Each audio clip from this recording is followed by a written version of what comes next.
Praise the lord. ఎడారిలో సెలయేర్లు. July 9వ తేదీ. దేవుని వాక్యము, ఇబ్బంది కొలిమిలో నిన్ను పరీక్షించి తిని. యెషయా గ్రంథం 48వ అధ్యాయం 10వ వచనం. ఈ మాట కొలిమిలోని వేడినంతటిని చల్లార్చే చల్లని వర్షపు జల్లులాగా ఉంది కదూ. అవును, దీనిపై అగ్నికి వేడిమికి ఏ అధికారమూ లేదు.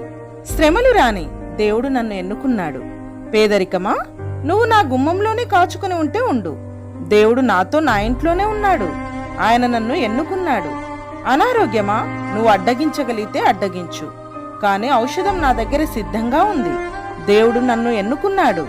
ఈ కన్నీటి లోయలో నాకేమి సంభవించినా సరే దేవుడు నన్ను ఎన్నుకున్నాడని మాత్రం నాకు తెలుసు. క్రైస్తవుడా, భయపడకు, యేసు నీతో ఉన్నాడు. నీ అగ్ని పరీక్షలన్నిటిలోనూ ఆయన ప్రత్యక్షతే నీకు ఆదరణ, క్షేమం. తన స్వంతానికి ఎన్నుకున్న వాళ్ళెవరినీ ఆయన వదిలేయడు. భయపడకుడి, నేను సదాకాలం మీతో ఉన్నాను అన్నదే ఆయన ఎన్నుకున్న వాళ్లకు ఆయన ఇచ్చిన మాట. ఇబ్బందుల కొలిమిలో వాళ్ళకిదే ఆదరణ. నాలో అగ్ని కొలిమి కాలుతుంది, మంటల్ని దేవుని ఊపిరి ఊదుతుంది. మనసంతా సలసలా కాగుతుంది, వణికిపోతూ మాడి మసైపోతుంది. ప్రచండ వేడిలో నిశ్చలంగా ఉన్నాను. దేవుని చిత్త ప్రకారమే అని తల వంచాను. ఎర్రగా కాలిన నా హృదయాన్ని బండ మీద పడేశాడు. తన రూపులోకి తేవాలని బరువైన సుత్తెతో బాదాడు. సుత్తి దెబ్బలకు నిశ్చలంగా ఉన్నాను. దేవుని చిత్త ప్రకారమే అని తల వంచాను. ఎర్రగా కాలిన నా హృదయాన్ని, మెత్తబడ్డ మనసుపై పడుతున్న ప్రతి దెబ్బకి నిప్పురవ్వలెగిరాయి.